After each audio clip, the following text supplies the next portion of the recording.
ओम श्री गणेशाय नमः। स्वागत है आप सभी का एक बार फिर से दोस्तों। इस बार 19 सितंबर 2023 को कई वर्षों बाद एक बहुत ही अद्भुत और शुभ संयोग बनने जा रहा है, क्योंकि इस दिन साल की सबसे बड़ी चतुर्थी गणेश चतुर्थी पड़ने जा रही है।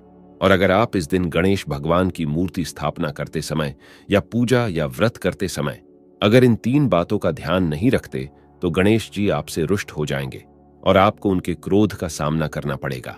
दोस्तों, भगवान श्री गणेश बुद्धि प्रदान करने वाले हैं और कोई भी शुभ कार्य उनकी प्रथम पूजा के बिना पूर्ण नहीं होता और उनकी कृपा से समस्त दोष दूर हो जाते हैं। दोस्तों, भगवान श्री गणेश की पूजा के बिना सभी शुभ कार्यों की शुरुआत अपूर्ण मनाई जाती है। इसलिए इस दिन अगर आप गणेश भगवान को खुश कर देते हैं तो आपकी मनोकामना पूरी होने से कोई नहीं रोक सकता। और दोस्तों, यदि आप भी अपने जीवन में गणेश भगवान की कृपा पाना चाहते हैं तो इस वीडियो को लाइक करके कमेंट में ओम श्री गणेशाय नमः लिखना न भूलें। दोस्तों, पूरे भारत में बड़े ही जोरों शोरों से गणेश चतुर्थी का त्योहार मनाया जाता है। भगवान श्री गणेश के जन्मोत्सव के रूप में यह त्योहार हर साल मनाते हैं। हर साल भाद्रपद महीने की शुक्ल पक्ष की चतुर्थी तिथि पर गणेश उत्सव का आरंभ किया जाता है, जो 10 दिनों तक पूरे उल्लास के साथ चलता है। इस दिन ज्यादातर लोग अपने घरों में भगवान गणेश की मूर्ति स्थापित करते हैं, जिसे 10 दिनों बाद विदा किया जाता है। इन 10 दिनों तक पूरे विधि विधान से भगवान गणेश की पूजा अर्चना करने से जीवन के सभी कष्ट दूर हो सकते हैं। इसलिए आइए जानते हैं इस साल गणेश चतुर्थी का शुभ मुहूर्त, पूजा की सही विधि और विसर्जन की डेट के बारे में।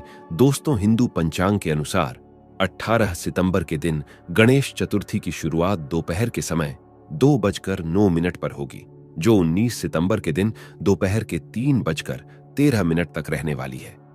हिंदू पंचांग के अनुसार 19 सितंबर के दिन सुबह 11:08 से दोपहर 1:33 तक गणेश जी की मूर्ति स्थापित करने का शुभ मुहूर्त रहेगा। वहीं ठीक 10 दिनों के बाद विसर्जन किया जाएगा। आइए अब जानते हैं पूजा विधि। दोस्तों, इस दिन पूरे धूमधाम से भगवान श्री गणेश को अपने घर लाएं। मूर्ति की स्थापना करने के बाद प्रभु का जलाभिषेक करें। इसके बाद भगवान को वस्त्र और आभूषणों से सजाएं। गणपति बप्पा को पीले या लाल रंग के चंदन का तिलक लगाएं। प्रभु पर पीले रंग के फूल, अक्षत, कलवा और दूर्वा घास चढ़ाएं। अब धूप और घी के दीपक से भगवान गणेश जी की आरती करें। प्रभु को 5 फल और लड्डुओं का भोग लगाएं। गणेश चालीसा का पाठ करना शुभ रहेगा। इसके बाद क्षमा प्रार्थना करना ना भूलें। दोस्तों, गणेश जी को नमस्कार करते समय मुख हमेशा पूर्व या उत्तर की दिशा में होना चाहिए, तो उसी अनुसार घर में गणेश जी की प्रतिमा की स्थापना करें। गणेश जी की पीठ के दर्शन कभी भी ना करें। सामने से ही सदैव उनके दर्शन करें, या फिर दाएं या बाएं से दर्शन करना भी शुभ नहीं है। माना जाता है कि गणेश जी की पीठ के दर्शन करने से घर परिवार पर दरिद्रता का प्रभाव पड़ जाता है, दुर्भाग्य छा जाता है। घर में श्री गणेश की ज्यादा मूर्तियां ना रखें। पूजा स्थान पर एक ही गणेश की 3 मूर्तियां कभी ना रखें और सफेद रंग के गणेश जी भी घर में ना रखें। पीत वर्ण के गणपति सर्वोत्तम माने जाते हैं। घर में श्री गणेश की वही मूर्ति स्थापित करें जिसमें उनकी सूंड बाई तरफ हो। कार्यस्थल पर खड़ी हुई मुद्रा में गणेश जी का चित्र लगाना चाहिए। उनके दोनों पैर जमीन को स्पर्श करते हुए हो। इससे कार्य क्षेत्र में स्थिरता आती है। घर में सदैव बैठे हुए गणेश की मूर्ति रखें। इससे परिवार में सुख शांति आती है। अब बताते हैं कि गणेश जी के पूजन में वो ऐसी कौन सी चीजें हैं जो उन्हें नहीं चढ़ानी चाहिए। लेकिन दोस्तों, उससे पहले आपसे रिक्वेस्ट करते हैं कि वीडियो को लाइक जरूर करिएगा, दोस्तों को शेयर कर दीजिएगा, और अगर आपने अभी तक चैनल को सब्सक्राइब नहीं किया है तो चैनल को सब्सक्राइब करके बेल आइकॉन जरूर दबाइएगा। दोस्तों, गणेश जी पर सफेद रंग की चीजें चढ़ानी नहीं चाहिए। भगवान गणेश जी ऊर्जा और उत्साह के प्रतीक है, इसलिए उनके पूजन में उत्साहवर्धक लाल रंग के फूल और सिंदूर का ही इस्तेमाल करना चाहिए। सफेद रंग का संबंध चंद्रमा से होता है और पौराणिक कथा के अनुसार चंद्रमा ने भगवान गणेश जी का उपहास किया था और क्रोधित होकर भगवान गणेश ने चंद्रमा को श्राप दिया कि चंद्रमा से संबंधित चीजें उनके पूजन में इस्तेमाल नहीं की जाएगी। इसलिए भगवान गणेश की पूजा में सफेद रंग की चीजें जैसे कि सफेद वस्त्र, सफेद जनेऊ, सफेद चंदन, सफेद फूल आदि का इस्तेमाल नहीं किया जाता है। गणेश जी को केतकी के फूल भी अर्पित नहीं किए जाते हैं। इस फूल का संबंध भी चंद्रमा से माना जाता है। भगवान गणेश को सदैव लाल या पीले रंग के फूल ही अर्पित करें। सफेद चंदन के स्थान पर कुमकुम से या पीले चंदन से गणेश जी का तिलक करें। गणेश जी को कोरे सफेद चावल भी चढ़ाए नहीं जाते। चावल में हल्दी मिलाकर पीले करके ही गणेश जी को अर्पित किए जाते हैं, तो भूलकर भी कभी गणेश जी के पूजन में सफेद रंग की चीजों का प्रयोग ना करें।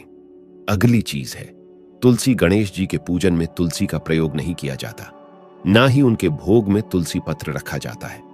गणेश पुराण में एक कथा है कि एक बार तुलसी गणेश जी पर मोहित हो गई और उन्हें विवाह का प्रस्ताव दे ढाला, लेकिन गणेश जी ने यह कहकर इनकार कर दिया कि वे आजीवन ब्रह्मचारी रहेंगे। देवी तुलसी ने गणेश जी को श्राप दिया कि आप ब्रह्मचारी नहीं रह पाएंगे। तब गणेश जी ने तुलसी को श्राप दे ढाला कि आपका विवाह राक्षस से होगा। इस कारण से तुलसी का विवाह जालंधर नाम के असुर से हुआ, और इसी कारण भगवान गणेश के पूजन में तुलसी का इस्तेमाल नहीं किया जाता। अगर आप गलती से भी गणेश जी को तुलसी अर्पित कर देते हैं तो भगवान गणेश आपसे रुष्ट हो जाएंगे, आपके व्रत और पूजन को स्वीकार नहीं करेंगे। इसलिए विशेष ध्यान रखें कि गणेश जी के पूजन में तुलसी के पत्तों का किसी भी तरह से प्रयोग ना करें। भोग लगाते समय भी भगवान विष्णु के अवतारों का भोग अलग रखें, जिसमें तुलसी दल रखें, और गणेश जी और शिव पार्वती के लिए एक अलग पात्र में भोग रखें, उसमें तुलसी का पत्ता ना रखें। अगली चीज जिसे गणेश जी पर अर्पित करने में सावधानी बरतनी है वह है दुर्वा। दुर्वा गणेश जी को अति प्रिय है। उनके पूजन में इसे अनिवार्य माना जाता है, लेकिन अक्सर लोग गणेश जी को दूर्वा अर्पित करते समय गलत कर देते हैं। अधिकतर लोग गणेश जी के चरणों में दूर्वा को अर्पित कर देते हैं। पौराणिक कथा के अनुसार देवताओं को राक्षस से बचाने के लिए गणेश जी ने उससे भयंकर युद्ध किया। वे युद्ध के दौरान उसे निगल गए। उससे गणेश जी के पेट में असहनीय जलन हुई। गणेश जी को इस पीड़ा से मुक्ति दिलाने के लिए ऋषि कश्यप ने दुर्वा की 21 गांठ बनाकर भगवान गणेश को ग्रहण करने को दी। दूर्वा ग्रहण करने के बाद भगवान श्री गणेश के पेट की जलन शांत हो गई। तभी से गणेश जी की दूर्वा अति प्रिय हो गई, और जो भी भगवान गणेश को दूर्वा अर्पित करते हैं उनके सारे दुख दर्द दूर हो जाते हैं। अधिकतर लोग ये नहीं जानते कि भगवान गणेश दूर्वा का सेवन करते हैं, और इसी कारण गलती से दूर्वा को गणेश जी के चरणों में रख देते हैं। लेकिन ऐसी दूर्वा को गणेश जी के स्वीकार नहीं करते। इससे गणेश जी की कृपा नहीं मिलती। तो ध्यान रखे, दूर्वा को थाली में रखकर जैसे भोग लगाया जाता है वैसे गणेश जी के समाने रखे, और दूर्वा के सदैव ऊपरी हिस्से को ही गणेश जी को अर्पित करें। दोस्तों, गणेश जी को चावल चढ़ाते समय भी विशेष सावधानी बरतनी चाहिए। अक्षत का पूजन में बड़ा ही महत्व है। पूजन के दौरान अगर कोई भी सामग्री कम पड़ जाती है तो उसकी जगह चावल चढ़ा देने से पूजन पूर्ण हो जाता है। लेकिन भगवान गणेश के पूजन में चावल का इस्तेमाल करते समय विशेष ध्यान रखें। भगवान गणेश के पूजन में कभी भी टूटे खंडित चावलों का प्रयोग नहीं करना चाहिए। ऐसे खंडित टूटे चावल अपवित्र माने जाते हैं, और पूजन में अगर आप ऐसा चावल इस्तेमाल करते हैं तो आपका पूजन अपूर्ण माना जाता है। तो गणेश जी का पूजन करते समय जब भी आप चावल का इस्तेमाल करें तो ध्यान रखें, चावल का हर दाना साबुत हो, अक्षत हो, और दोस्तों, सूखे चावल भी गणेश जी के पूजन में इस्तेमाल ना करें। उन्हें जब भी चावल अर्पित करें तो ध्यान रखें, चावल को पहले गिला कर ले, हल्दी लगाकर पिला कर ले, और उसके बाद ही आप भगवान गणेश को चावल अर्पित करें। चावल पीले रंग का हो जाए, इतनी ही हल्दी उसमें लगाएं तो गीले साबुत पीले चावल का ही गणेश जी के पूजन में इस्तेमाल करें। अगली चीज जो गणेश जी पर नहीं चढ़ानी चाहिए वह है टूटे या सूखे हुए पुष्प। गणेश जी के पूजन में कभी भी सूखे हुए या टूटे हुए फूल का इस्तेमाल नहीं करना चाहिए। इसे अशुभकारी माना जाता है। इससे घर में दरिद्रता आ जाती है, दुर्भाग्य छा जाता है। इसलिए पूजन में सूखे फूलों का भूल कर भी इस्तेमाल ना करें।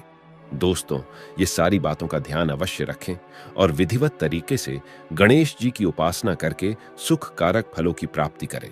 तो आइए अब बात करते हैं सभी राशियों के बारे में जिन पर इस दिन से गणपति की कृपा बरसने वाली है। मेष राशि के जातकों के लिए कल का दिन ठीक ठाक रहेगा। यदि आप कोई सामाजिक कार्य करता है तो कल आपको समाज में मान सम्मान और प्रतिष्ठा प्राप्त हो सकती है।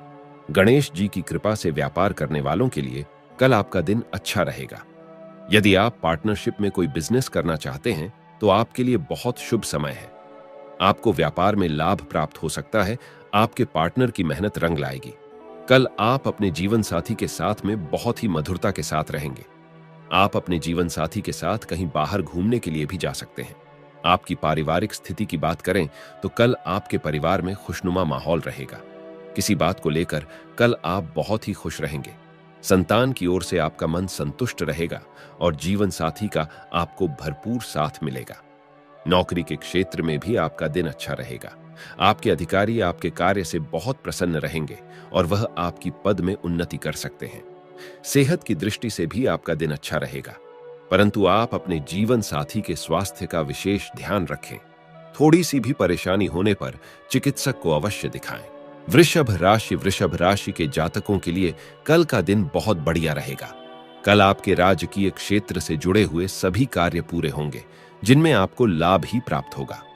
व्यापार करने वाले जातकों की बात करें तो आप अपने व्यापार में किसी एक प्रकार का कोई फेरबदल करने की कोशिश ना करें। आपका व्यापार पुराने तरीके से जिस प्रकार चल रहा है उसे ऐसे ही चलने दें, अन्यथा आपको कोई भारी नुकसान भी हो सकता है। नौकरी करने वाले जातकों की बात करें तो आपको आपके कार्यालय में कोई बड़ी उन्नति प्राप्त हो सकती है और आपके ऑफिस में मान सम्मान अधिक बढ़ सकता है। आपके अधिकारी आपसे प्रसन्न रहेंगे। संतान को लेकर आप थोड़ा सा चिंतित रहेंगे। संतान के भविष्य को लेकर आपको चिंता हो सकती है, जिससे आप मानसिक तनाव से पीड़ित हो सकते हैं। कल आपकी आर्थिक स्थिति बहुत मजबूत बनी रहेगी। आपको रुपए पैसे की कोई कमी नहीं रहेगी। कल आपकी मुलाकात किसी विशेष और प्रसिद्ध व्यक्ति से हो सकती है, जिससे मिलने पर आपके मन को बहुत ही शांति मिलेगी और आपके भविष्य में आगे बढ़ने का मौका और सलाह मिल सकती है। आप अपना कोई निजी वाहन चलाते हैं तो कल थोड़ा सा सावधानी बरतें, कोई दुर्घटना हो सकती है। मिथुन राशि के जातकों के लिए कल का दिन ठीक ठाक रहेगा। कल आप यदि किसी बड़े कार्य का निर्णय लेना चाहते हैं तो थोड़ा सा सावधान होकर ही निर्णय लें। यदि आपकी कुछ दिन पहले कोई कीमती वस्तु गुम हो गई थी तो वह कल आपको अचानक से मिल सकती है, जिससे आपका मन बहुत ही प्रसन्न रहेगा। आप उस वस्तु के मिलने की खुशी में प्रसाद इत्यादि बांट सकते हैं। आपके मन को शांति मिलेगी। कल आप अपने आसपास के किसी मंदिर में जाकर कोई दान कर सकते हैं या छोटे छोटे बच्चों को मिठाइयां या बिस्किट खिला सकते हैं। इससे भी आपके मन को शांति मिलेगी। कल आपकी मुलाकात कुछ नए लोगों से हो सकती है, जिनके मिलने से आपको आपके व्यापार इत्यादि में लाभ प्राप्त हो सकता है, जिसके मिलने से आपको कोई बड़ा ऑर्डर भी प्राप्त हो सकता है। कल आप किसी प्रकार के किसी बड़े समारोह में शामिल हो सकते हैं, जिसमें आपका मान सम्मान बहुत अधिक बढ़ेगा। कल आपको आपकी नौकरी में कोई बहुत बड़ी सफलता प्राप्त हो सकती है, जिससे आपका मन बहुत संतुष्ट रहेगा और आपके सहकर्मी भी आपको बधाइयां देंगे। सेहत की बात करें तो आपको पेट से संबंधित कोई समस्या परेशान कर सकती है और संतान के स्वास्थ्य को लेकर भी आप थोड़ा सा चिंतित हो सकते हैं। कर्क राशि के जातकों के लिए भी कल का दिन बहुत बढ़िया रहने वाला है।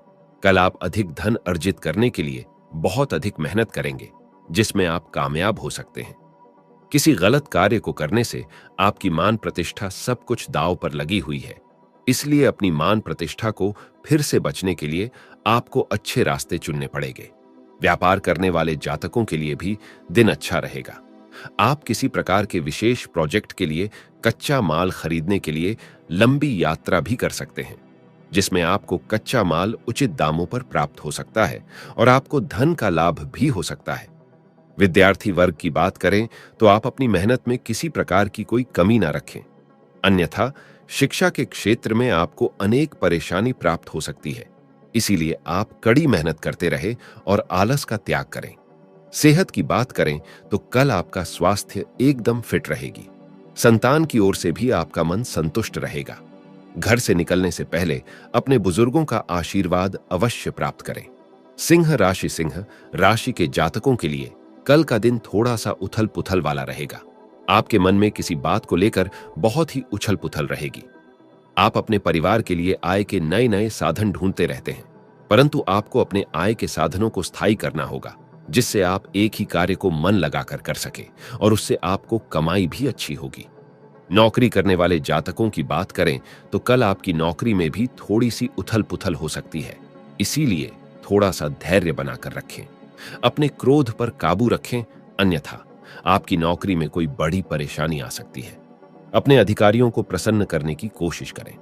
आप अपने संतान की पढ़ाई लिखाई को लेकर थोड़ा सा परेशान हो सकते हैं, इससे आपका दिन खराब हो सकता है और आपकी संतान की संगत खराब हो सकती है, इसलिए ज्यादा सोच विचार ना करें। बस अपनी संतान पर थोड़ी सी कड़ी नजर रखें और ईश्वर पर पूरा भरोसा रखें। आपके बिगड़े कार्य भी बनेंगे। आप कोई तीर्थ यात्रा भी कर सकते हैं। आपके कल हाथ या पैर में किसी प्रकार का दर्द हो सकता है या आपको फेफड़ों से संबंधित कोई समस्या परेशान कर सकता है। कन्या राशि के जातकों के लिए कल का दिन भी ठीक ठाक रहेगा। आपने कई क्षेत्रों में कई प्रयास किए हैं, जिनका फल आपको मिलने वाला है। व्यापार करने वाले जातकों की बात करें तो आप अपने व्यापार के लिए जितनी भी कोशिश करेंगे, आपके लिए बहुत लाभदायक रहेगी और आपका व्यापार भी उतनी ही उन्नति करेगा। इसलिए आप आलस का त्याग करें। यदि आप अपने व्यापार में किसी प्रकार का कोई फेरबदल करना चाहते हैं तो आप अपने परिवार के किसी अनुभवी व्यक्ति से पहले सलाह ले, नहीं तो आपको आपके व्यापार में बड़ी हानि हो सकती है। यदि आपकी संपत्ति से जुड़ा हुआ कोई कानूनी विवाद चल रहा है तो कल उसका फैसला आपके पक्ष में हो सकता है और उसका निपटारा हो सकता है। कल आपके कार्यक्षेत्र में आपके शत्रु आपके ऊपर हावी होने की कोशिश करेंगे, परंतु आपके धैर्य और बुद्धिमानी से वह हार मानेंगे। आप किसी भी कार्य को करने के लिए घर से बाहर निकलने से पहले अपने बुजुर्गों का आशीर्वाद लेना ना भूलें। आपके ऊपर आपके बुजुर्गों का आशीर्वाद हमेशा रहेगा। संतान की ओर से आपका मन संतुष्ट रहेगा। जीवन साथी के साथ भी आपके संबंध अच्छे बने रहेंगे। बेरोजगारों के लिए अच्छे अवसर प्राप्त हो सकते हैं। यदि आप मेहनत करें और किसी भी प्रकार का इंटरव्यू दे तो आपको कामयाबी मिल सकती है। तुला राशि के जातकों की बात करें तो कल आपका दिन अच्छा रहेगा। कल आपको चारों ओर से किसी प्रकार की कोई खुशखबरी प्राप्त हो सकती है, जिससे आपको बहुत ही खुशी मिलेगी। कारोबारियों की बात करें तो आप अपने कारोबार में किसी प्रकार का कोई बड़ा धन का लेन देन ना करें या किसी वस्तु का भी लेन देन ना करें, अन्यथा आपका धन और वस्तु फंस सकती है और आपको आर्थिक हानि का सामना करना पड़ सकता है। यदि आप अपने जीवन की किसी बड़ी समस्या में फंसे हुए हैं तो कल आपका उस समस्या से निपटना बहुत मुश्किल हो सकता है। इसीलिए धैर्य से काम करें और ज्यादा आलतू फालतू के विवादों में ना पड़े। कल आपको अचानक से रुका हुआ आपका पुराना पैसा वापस मिल सकता है, जिससे आपके परिवार में खुशी का माहौल रहेगा। आप अपने परिवार के सदस्यों के साथ कहीं बाहर घूमने के लिए जा सकते हैं। सेहत की बात करें तो कल आपको पेट दर्द से संबंधित समस्याएं हो परेशान कर सकती हैं। कल आप अपने माता पिता की सेहत का विशेष ध्यान रखें, अन्यथा उनको कोई समस्या परेशान कर सकती है। छोटे भाई बहन के भविष्य को लेकर भी आप थोड़ा सा चिंतित हो सकते हैं। किसी अपने ही सगे के धोखा देने से आपको दुख पहुंच सकता है। वृश्चिक राशि के जातकों के लिए भी कल का दिन अच्छा रहेगा। यदि आप सामाजिक कार्यकर्ता है तो कल आपको समाज में बहुत ही मान सम्मान और प्रतिष्ठा प्राप्त हो सकती है। कल आपके घर में अचानक से किसी विशेष अतिथि का, मित्रों का आगमन हो सकता है। इससे आपका परिवार का माहौल सकारात्मक रूप में बदल सकता है। सेहत की बात करें तो कल आप अपनी सेहत का विशेष ध्यान रखें। शरीर में जरा सी भी समस्या होने पर थोड़ी सी भी समस्या को अनदेखा न करें। कल को अपने परिवार के सदस्यों के साथ कहीं बाहर घूमने या रेस्टोरेंट इत्यादि में खाना खाने के लिए जा सकते हैं, जिससे आपके परिवार के बच्चे को बहुत ही खुश रहेंगे और आपके माता पिता के मन को भी शांति मिलेगी। छात्र वर्ग की बात करें तो छात्रों को पहले की अपेक्षा और अधिक मेहनत करनी पड़ सकती है। उसके बाद ही आप अपने जीवन में सफल हो सकते हैं। आलस का त्याग करें। कारोबारियों की बात करें तो आपका कारोबार बहुत अच्छा चलेगा। नौकरी पेशे वाले व्यक्तियों के लिए भी कल का दिन अच्छा रहेगा। आपको भी आपकी नौकरी में कोई परेशानी महसूस नहीं होगी। धनु राशि के जातकों के लिए कल का दिन थोड़ा सा चिंता वाला रहने वाला है। कल आपके परिवार के किसी सदस्य की तबीयत अधिक खराब हो सकती है, जिसके कारण आपका मन बहुत ही परेशान हो सकता है और आपका धन भी बहुत अधिक खर्च हो सकता है। आप अपने व्यर्थ के धन खर्च पर काबू करें, अन्यथा भविष्य में आपको धन की कमी हो सकती है और आपको आर्थिक तंगी का सामना भी करना पड़ सकता है। व्यापार करने वाले जातकों की बात करें तो कल आपको आपके व्यापार में परेशानी का सामना करना पड़ सकता है। आपका परिवार पहले की अपेक्षा अधिक अच्छा नहीं चलेगा। आपको कोई भारी नुकसान भी हो सकता है। आपको आपके जीवन साथी का भरपूर साथ प्राप्त होगा। आपको आपके जीवन साथी का साथ हर क्षेत्र में साथ प्राप्त होगा। कल आपका किसी से किसी प्रकार का वाद विवाद हो सकता है, परंतु आप अपनी वाणी पर नियंत्रण रखें और किसी भी प्रकार के बाद विवाद में ना पड़े। कल आपको आपके कार्य क्षेत्र में किसी प्रकार का तनाव प्राप्त हो सकता है। कल आपको आपके शत्रु हानि पहुंचाने की कोशिश करेंगे, इसीलिए आप अपने शत्रुओं से सावधान रहें। मकर राशि के जातकों के लिए कल का दिन बहुत ही शुभ रहेगा। बेरोजगारों के लिए बहुत बड़ी खुशखबरी है। यदि आपकी पुरानी नौकरी छूट गई है तो कल आपको नई नौकरी प्राप्त हो सकती है और उसका वेतन पहले नौकरी की अपेक्षा बहुत अधिक होगा, जिससे आपका आर्थिक स्तर भी सुधर सकता है। कल आपके माता या पिता में से किसी का स्वास्थ्य खराब हो सकता है। थोड़ी सी भी परेशानी होने पर डॉक्टर को अवश्य दिखाएं। आपके माता पिता मौसमी बीमारियों का शिकार हो सकते हैं। कल आपके घर पर किसी अतिथि का आगमन हो सकता है, जिनके आने से आपका धन खर्च हो सकता है। नौकरी करने वाले जातकों के लिए कल का दिन थोड़ा सा कष्टदायी रहेगा। कल आप अपने अधिकारियों को प्रसन्न करने में कामयाब नहीं रहेंगे। आपका क्या दिख आपको कल किसी बड़े प्रोजेक्ट में कार्य करने से बहुत बड़ा लाभ प्राप्त हो सकता है। आप अपने परिवार के सदस्यों के साथ थोड़ा सा समय बिताएं। कार्य की अधिकता के कारण आप अपने परिवार को समय नहीं दे पा रहे थे, इसीलिए अपने परिवार को क्रोधित ना होने दें। कुंभ राशि के जातकों के लिए कल का दिन मिला जुला रहेगा। आपके स्वास्थ्य की बात करें तो आपके स्वास्थ्य में मौसमी बीमारियों के कारण थोड़ी सी समस्या आ रही है, इसीलिए थोड़ी सी भी समस्या होने पर नजरअंदाज न करें, डॉक्टर के पास तुरंत ही जाएं। कल आपको आपके किसी परिचित से कोई मन को विचलित करने वाली सूचना प्राप्त हो सकती है, जिससे आप बहुत ही परेशान हो सकते हैं। यदि आपने किसी का धन उधार लिया हुआ है तो कल आप उसको वापस करने की योजना अवश्य बनाएं। आप अचानक से किसी यात्रा पर जा सकते हैं। इस यात्रा को करने से आपका मन थोड़ा सा शांत रहेगा। यदि आप कोई नया कार्य खोलना चाहते हैं या नया बिजनेस ऑनलाइन करना चाहते हैं तो उसके लिए कल का दिन बहुत ही शुभ है। इस कार्य को खोलने में किसी प्रकार की देर ना करें। आपको अपने जीवन की सभी समस्याओं का हल निकालना ही होगा। इसके लिए आपको अपने जीवन साथी से थोड़ा सा कठोर स्वर में बात करनी होगी। संतान की ओर से आपका मन संतुष्ट रहेगा। आपकी संतान आपका सर गर्व से ऊंचा कर सकती है। मीन राशि के जातकों के लिए कल का दिन थोड़ा सा परेशानी वाला रह सकता है। कल आपको किसी कार्य की अधिकता के कारण सारा दिन थकान अनुभव हो सकती है। कल आपका मन धार्मिक कार्यों में लगा रहेगा। यदि आपने परिवार के किसी सदस्य को खोया है तो कल आप उसकी यादों में ही खोए रहेंगे और आपका मन बहुत ही विचलित और परेशान रहेगा। कल आपको ना चाहते हुए भी कुछ जानकारियों पर अधिक धन खर्च करना पड़ सकता है। आपकी शादीशुदा जिंदगी में चल रही कुछ परेशानियों के कारण आप बहुत दिन से परेशान थे, कल आपको उसका हल प्राप्त हो सकता है। कल आपको शाम के समय में कोई अच्छी खुशखबरी प्राप्त हो सकती है, जिससे आपके मन को बहुत ही संतुष्टि मिलेगी। आप अपने जीवन के महत्वपूर्ण मुद्दों को अनदेखा न करें। कल आपके परिवार में कोई गहरा मुद्दा उठ सकता है, जिसके कारण आपका मन थोड़ा सा विचलित हो सकता है और आपके परिवार के सदस्यों का मूड भी खराब हो सकता है। अपनी वाणी पर नियंत्रण रखें। किसी भी प्रकार का कोई कठोर वचन ना बोले, अन्यथा आपका कार्य बनते बनते बिगड़ सकता है। तो दोस्तों, उम्मीद करते हैं आज की वीडियो से आपको लाभ अवश्य होगा। आज के लिए बस इतना ही। तो दोस्तों, आपको यह जानकारी कैसी लगी हमें कमेंट में अवश्य बताएं। वीडियो को लाइक करें और अपने दोस्तों के साथ भी शेयर करें और कमेंट में जय गजानन महाराज लिखना ना भूलें। धन्यवाद।